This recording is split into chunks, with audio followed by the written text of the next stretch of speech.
The health of the uninsured and Medicaid enrollees is at stake, and organizations need solutions to ensure communities can enroll in the program and stay covered. Hello, and welcome to the Intersection Podcast. The Intersection is a project of the Robert Wood Johnson Foundation, built to create space for advocates to share how they're working to build anti-racist healthcare systems. I'm your host, Anton Gunn, and today's conversation is crucial because millions are expected to lose healthcare coverage due to recent federal action.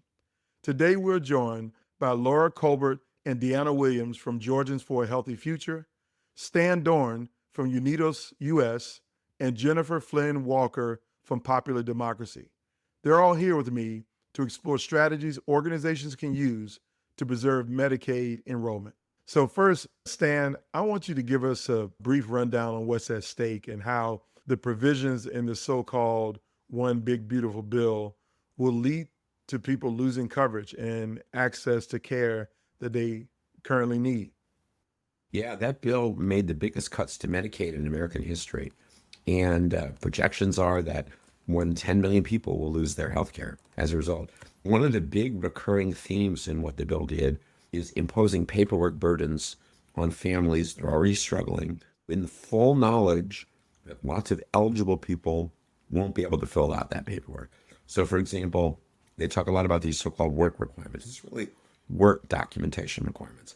If you don't document that you're working or that you have a disability that prevents you from working or a caretaking responsibility that prevents you from working, your Medicaid gets terminated.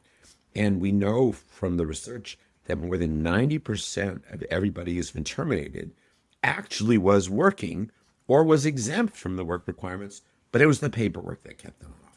Either they didn't know, or they tried to go online, couldn't figure it out, or they got incomprehensible notices that they couldn't figure out, or they are not English proficient and couldn't get the information they needed in a language they could speak, didn't work at a job where they could take the day off to go down to the social services offices. I mean, a million customer service glitches that resulted in people not getting health care and people getting really seriously hurt as a result. We're looking at more than 10 million people being harmed as a result of this horrific new piece of legislation. Wow. Deanna, I want to bring you into this conversation because you are working on the ground with people who are in a state that has had work requirements since 2023. What are some of the barriers people are experiencing, and how are people having to prove that they're working or looking for work, and what kind of impact is that having? It's definitely hard, especially for those who are doing not a regular job. Those who may be self-employed or doing work such as like a mechanic. It's hard to document when you have someone or how long it takes to do an oil change, to calculate the time and hours that you invested to reach these 80 hours a month. Also, clients who are working, but unfortunately they work a job where they don't get 20 hours a week. They may get 15 hours a week. That's only 60 hours a month, so they don't meet the work requirements. So as an assister, I have to tell them, hey, is there an opportunity for you to do community service for 20 hours, 5 hours a week somewhere, just to try to get them the option to have health care. Those are the hoops and hurdles that they have to constantly go through. And these are, again, working adults, but they just don't meet the work requirements. It strikes me as something that is going to happen more and more depending on the state that you're in and depending on how aggressive your requirements are. So, what are some ways that a community organization that may not have an assister or an enroller, what can they do to support people with Medicaid work requirements? Just some important things you think they might be able to do. I would say try to provide the assistance. And again, you may not know how to do the application, but you may know, oh, pathways to coverage is an opportunity for this client who is uninsured. So knowing just the information about the program can be helpful. In the beginning, a lot of people thought pathways was a form of insurance they had to pay for. When I would ask them about pathways, they were like, oh, well, I can't afford any insurance. I say, no, it's a class of assistance with Medicaid. Mm. So knowing what the program is going to require and knowing that it may be work requirements can help you kind of scan and review your clients. If they're at an FQHC and you know they're working part-time, you say, okay, well, there's a program that you may be eligible for. And even if you tell them about it, they do the application, remind them constantly, Update your information when you do the application. Be on the lookout for notices that are going to come from the state agencies. And when you receive the notice, if you don't understand them, contact us and we can go through it with you. You want to have this open door policy so the clients feel comfortable. Hey, she gave me this. They don't mind helping me through it. Wow. Really good practical things. Laura, I want to bring you in here. Georgia's been dealing with these work requirements since 2023. Other states are now getting ready to go down this pathway. So, what could other states learn from Georgia's experience to make sure that their process is more streamlined and that people who are eligible for Medicaid are not dropped? Any lessons that you could share so other states won't repeat the same challenges? Yeah, absolutely. I would start by preparing early. States need to be preparing now, even though these requirements will not kick in until January 1st of 2027. Now is the time. Getting your Medicaid eligibility and enrollment technology and systems and workforce up to date, trained, and ready to roll is going to be incredibly important. Invest in that now, because even with workers and technology, it takes time to build, takes time to train. And then I would say invest in local, culturally tailored enrollment assistance. People like Deanna are so invaluable in understaffed, overwhelmed public agencies. And so, folks like Deanna and other enrollment assisters across the state can help increase the capacity of folks to get enrolled and through the system successfully. I'd start with those three. There are certainly others. Strong data reporting and transparency would be a fourth that I would add. Very good. Jennifer, I want to bring you in because we're in a world right now where there's a lot of disinformation and misinformation that makes things hard for people. So I want to flip it on the other side of that. So how can we harness the power of communication, not to deceive, but to illuminate the good things that we can do or prepare for to make sure people are not losing coverage? Any thoughts that you have about how to harness the power of communication for good? Yeah. The most important thing that people can do is organize, tell their story, share it, make a video, put it on your Facebook, text it to 5 of your friends, create a Signal group. It's very easy to do, or a WhatsApp group where you've got people on your block. Put it into your next door that this happened to you when you went to your Medicaid office, or that your kids were trying to sign up for Medicaid. Last year they were eligible, now they're suddenly not. Or that you didn't quite meet the hour requirement, but maybe that's even a mistake, or they're not answering the phones.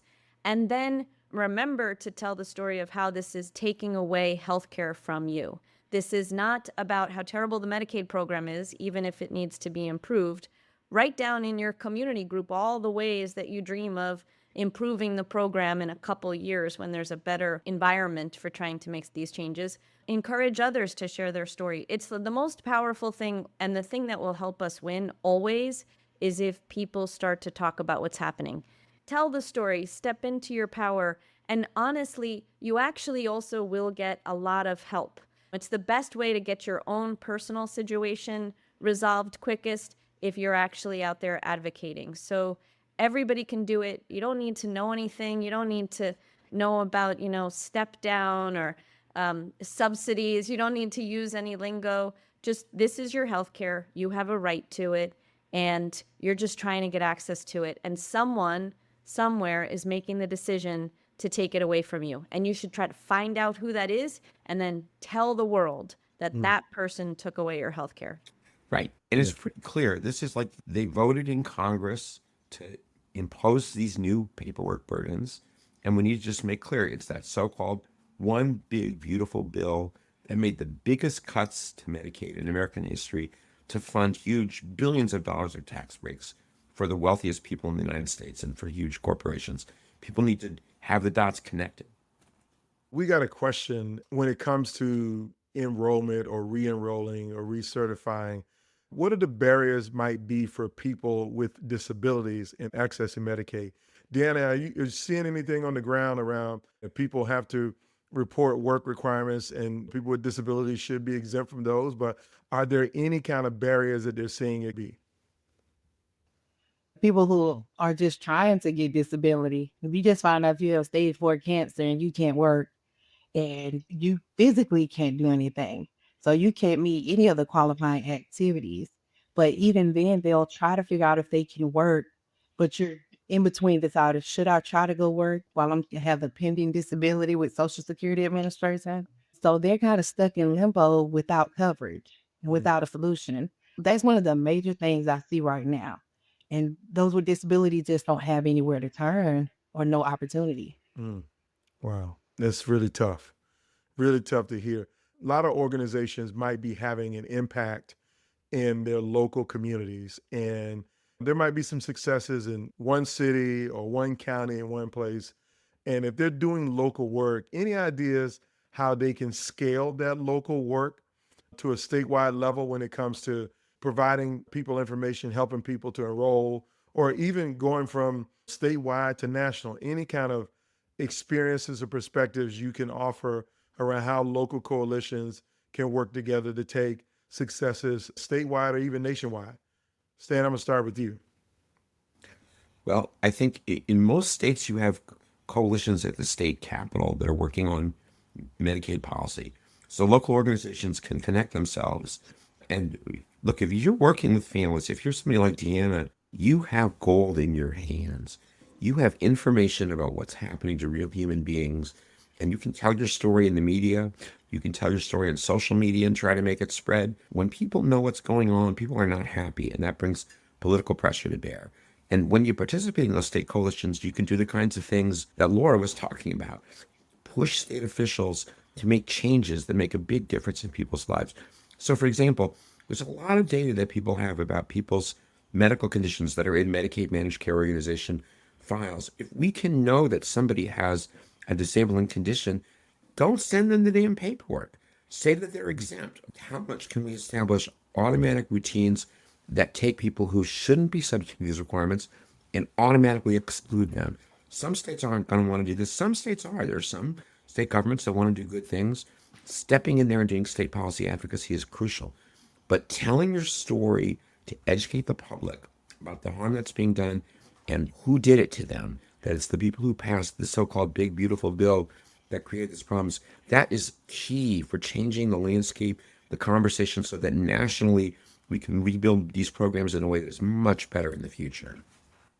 Very good. That's great. Now, I got two more questions as we prepare to close out.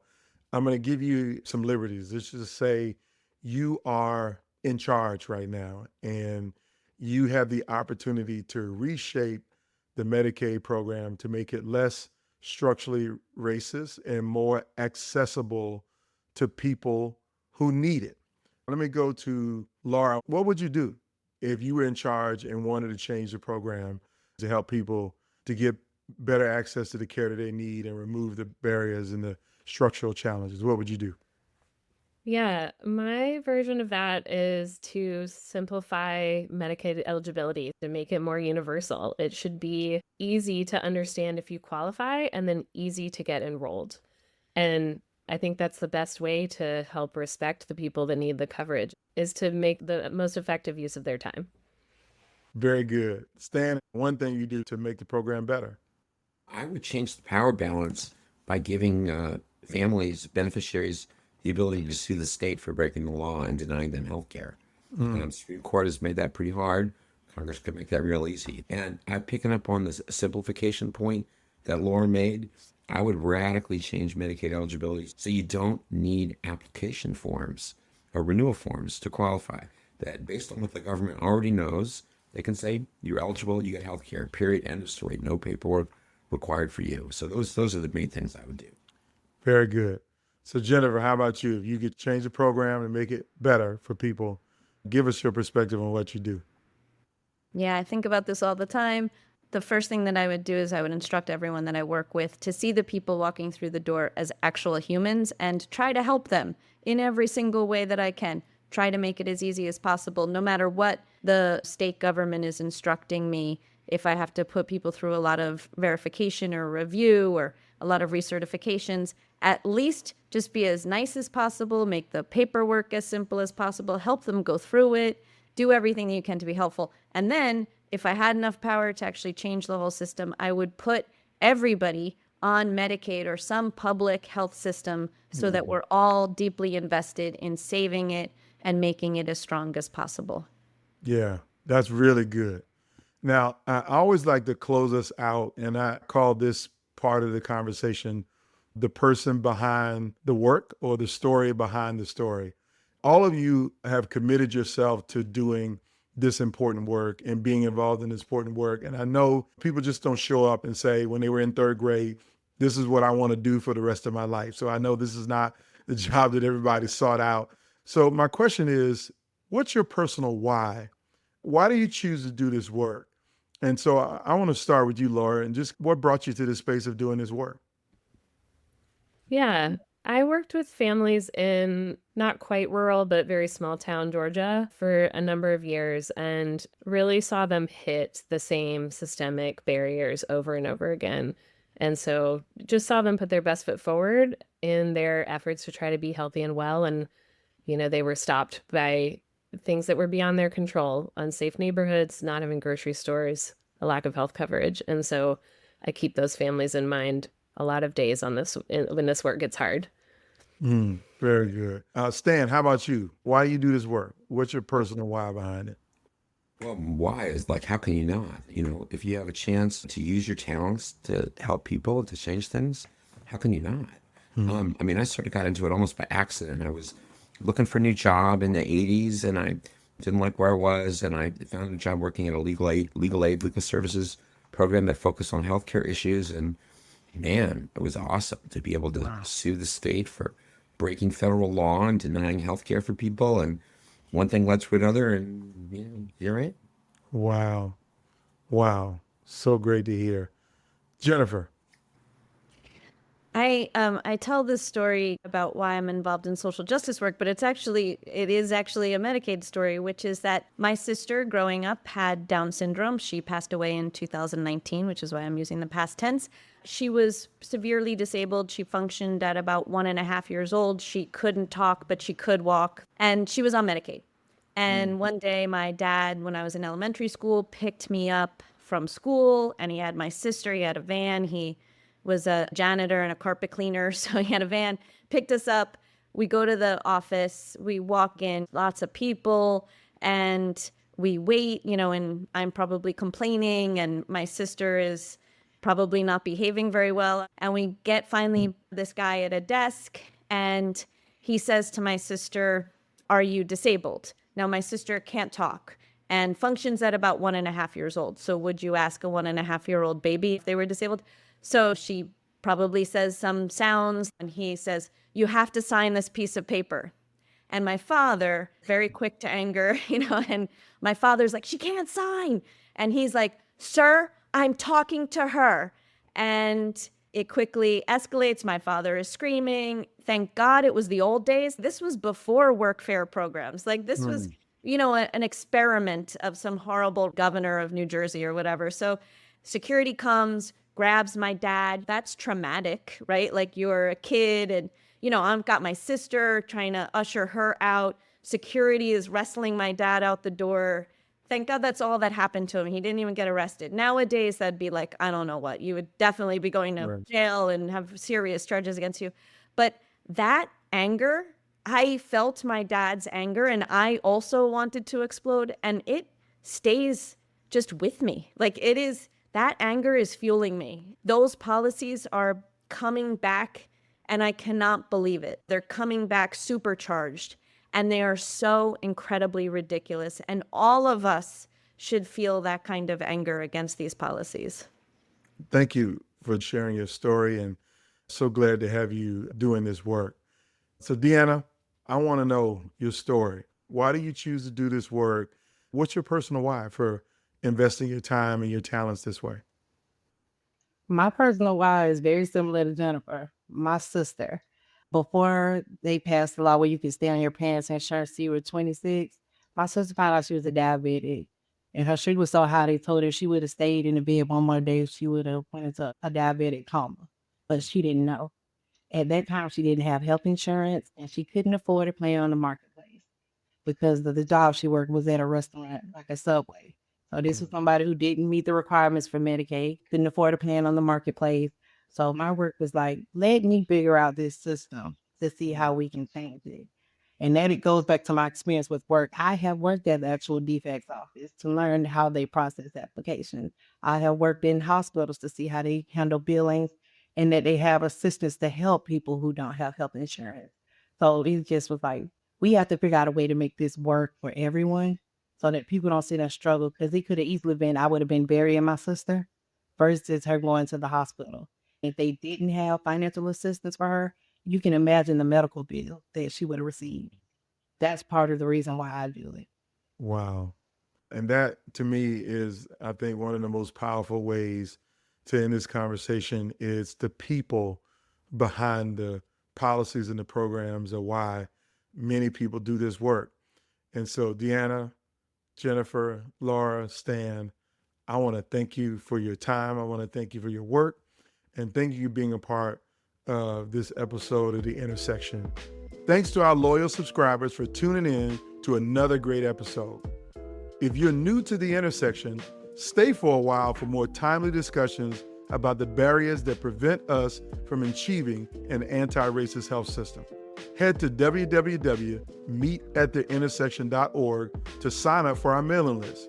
You can stay up to date on upcoming events and unlock resources your organization can use in their work. And follow our LinkedIn page to join our community of advocates invested in creating anti-racist health systems.